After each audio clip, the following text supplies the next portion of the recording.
UFC ရဲ့အသေးငယ်ဆုံးဝိတ်တန်းဖြစ်တဲ့125ပေါင်ဖလိုက်ဝိတ်တန်းဟာအခြားဝိတ်တန်းတွေနဲ့မတူညီပဲဖြုတ်ချခံနေဖြစ်ခဲ့ဘူးတဲ့ဝိတ်တန်းလေးဖြစ်ပါတယ်။ဘောင်းစင်းအဖွဲ့အစည်းတွေမှာတော့အများအားဖြင့်ဖလိုက်ဝိတ်တန်းတဲ့သေးငယ်တဲ့စထရောဝိတ်တန်းလို့ခေါ်တဲ့115ပေါင်တန်းတွေတောင်ရှိကြပါတယ်။စထရောဝိတ်တန်းနဲ့ဖလိုက်ဝိတ်တန်းမှာတော့အနောက်နိုင်ငံသားတွေနဲ့နိုင်ရှင်ရင်အာရှသားဖိုင်နာတွေကပိုများပါတယ်။2020မတိုင်ခင်တုန်းကတော့ UFC မှာ125ပေါင်ဖြစ်တဲ့ဖလိုက်ဝိတ်တန်းမှာတော့မှအရေးချင်းရှိတဲ့ဖိုင်နာတွေနဲနေပါတယ် UFC ဖလိုက်ဝိတ်တန်းဟာဒီမီထရီယက်ဂျွန်ဆန်အုပ်စိုးခဲ့တဲ့2010နှစ်အချိန်ကစပြီးဂျိုးရှူဝါဘန်ရဲ့ချန်ပီယံဖြစ်လာတဲ့ယခု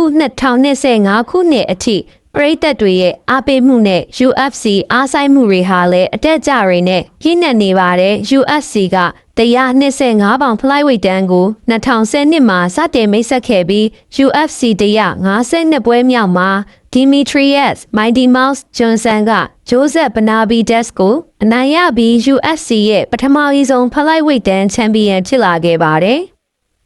2012ကနေ2018ကို Demetrius Johnson အုပ်စိုးခဲ့တဲ့ခေတ်လို့ဆိုရမှာပါ Demetrius Johnson ဟာ UFC ရဲ့ဖလိုက်ဝိတ်တန်းကိုအချိန်အကြာဆုံးအုပ်စိုးခဲ့တဲ့ချန်ပီယံဖြစ်ခဲ့ပြီးသူ့ချန်ပီယံခပတ်ကို17ကြိမ်တိတိကာကွယ်နိုင်ခဲ့ကခိတ်တန်းဖိုင်နာဖြစ်တဲ့ဂျွန်ဒိုဆန်ဂျိုးဇက်ဘနာဘီဒက်စ်ဂျိုဂျီဟိုရီဂူချီဟန်ရီစီဟူရိုနဲ့ရေဘော့တိုကိုအနိုင်ယူခဲ့ပါတယ်သူအုပ်စိုးခဲ့တဲ့ခေတ်ကဖလိုက်ဝိတ်တန်းကိုမြင့်တင်ပေးခဲ့ပေမဲ့2018နောက်ပိုင်းတွင်ဖလိုက်ဝိတ်တန်းရဲ့အနာဂတ်ဟာဘလို့ဆက်ဖြစ်မလဲဆိုတာမေးခွန်းထုတ်เสียဖြစ်လာခဲ့ပါတယ်ဒီမီထရီယက်ဂျွန်ဆန်ထွက်ခွာပြီးချိန်2018နှစ်ကုန်ပိုင်းမှာတော့ဖလိုက်ဝိတ်တန်းရဲ့အကြက်တဲဖြစ်ဆုံးအချိန်လို့ဆိုရမှာပါအဲ့ဒီအချိန်မှာ UFC အနေနဲ့ဖလိုက်ဝိတ်တန်းကိုဆက်လက်ထားတဲ့မတင်ကိုတောင်မသေးကြတော့ပါဘူးဖလိုက်ဝိတ်တန်းရဲ့ဖိုင်နာတွေကနဲနေပြီးပရိသတ်စိတ်ဝင်စားမှုနဲ့အယောင်အားလည်းအခြားဝိတ်တန်းတွေလောက်မစွဲဆောင်နိုင်တယ်လို့နာမည်ကြီးဖိုင်နာတွေလည်းမရှိသလောက်နဲနေပါတယ်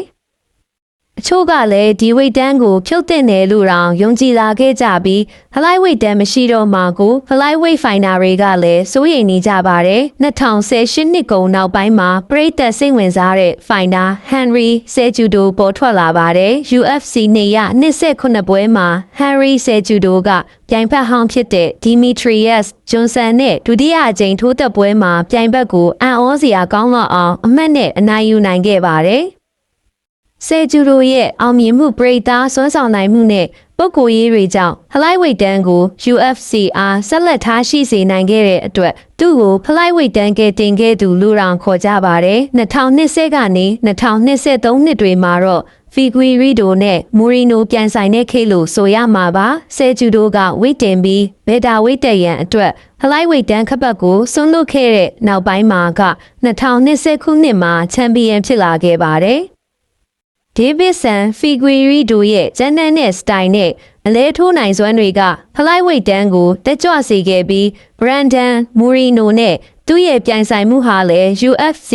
ဖလိုက်ဝိတ်တန်းသမိုင်းလေးကအကောင်းဆုံးပြိုင်ဆိုင်မှုတစ်ခုလို့ဖြစ်လာခဲ့ပါတယ်2023ကနေ2025ကတော့Alexandre Pantoja ရဲ့အုပ်စိုးခဲ့တဲ့အချိန်ဖြစ်သွားပါတယ်2023မှာ Alexandre Pantoja ကချန်ပီယံဖြစ်လာခဲ့ပြီးချန်ပီယံပွဲကို၄ချိန်ကာကွယ်နိုင်ခဲ့ပါတယ်2025မှာတော့ UFC ရဲ့ပေါင်ဖော်ပေါင်ဆိုတဲ့ UFC တစ်ခုလုံးရဲ့အကောင်းဆုံးထိပ်တန်းဖိုင်နာ15စရင်မှာပါဝင်လာပါတယ်2025နှစ်ကုန်ပိုင်းမှာတော့ဂျိုးရှူဝါဘန်ရဲ့သမိုင်းဝင်အောင်မြင်မှုက UFC ဖလိုက်ဝိတ်တန်းအားပရိသတ်စိတ်ဝင်စားမှုကိုပုံမမြင့်တက်စေခဲ့ပါတယ်။ဂါရီတွေမကတ်သေးပါဘူး။ UFC အနေနဲ့ UFC ပွဲတွေမှာထိပ်တန်းဖလိုက်ဝိတ်ဖိုင်နာတွေကိုခေါင်ပွဲသို့မဟုတ်ဒုတိယခေါင်ပွဲတွေမှာခဏပွဲထုတ်နေတာလဲဖလိုက်ဝိတ်တန်းကိုပရိသတ်တွေပုံမစိတ်ဝင်စားအောင်ပွဲထုတ်တယ်လို့ဆိုရမှာပါ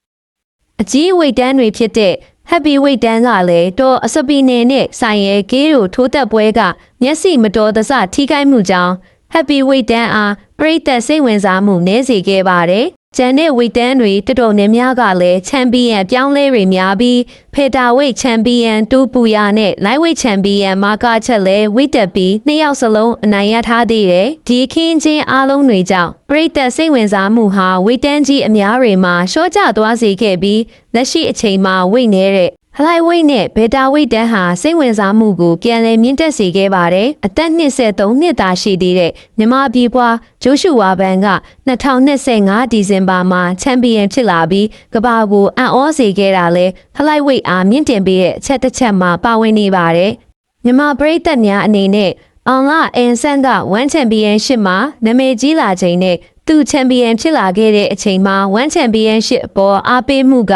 အမြင့်ဆုံးတွင်ရှိခဲ့ပြီး UFC အချိန်မှာပရိသတ်တွေကအနုံးနဲ့နေသေးတယ်လို့ဆိုရမှာပါဂျိုးရှူဝါဘန် UFC ကိုစရောက်တဲ့အချိန်ကစပြီး UFC ရဲ့မြန်မာပရိသတ်တွေတဖြည်းဖြည်းမြင့်တက်လာပြီးအခုအချိန်မှာတော့အားပေးမှုပုံမှုမြင့်တက်နေပါတယ်အချုပ်အားဖြင့်ပြောရရင် Demetrius Johnson ရဲ့အုပ်စိုးခဲ့တဲ့အချိန်ကနေ Henry Cejudo ရဲ့ကယ်တင်မှုဖီဂွီရီဒိုနဲ့မိုရီနိုပြိုင်ဆိုင်မှုအလက်ဇန်ဒရီပန်တူဂျာရဲ့ခပတ်၄ချိန်ကာကွယ်နိုင်ခဲ့တဲ့နောက်ဆုံးမှာဂျိုးရှူဝန်ဘန်ရဲ့ထိုးဖောက်အောင်မြင်မှုအထီတွေကြောင့် UFC ဖလိုက်ဝိတ်တန်းဟာတခါတုန်းကချက်တင်တယ်လို့တောင်ထင်ခဲ့ကြပေမဲ့လက်ရှိမှာပြန်လဲတက်ကြွလာပြီးအရွယ်စားအနည်းဆုံးဖိုက်တာတွေကတော့အကြီးမားဆုံးသမိုင်းတွေကိုဖန်တီးနိုင်နေဆိုတာပြသနေပါတယ်။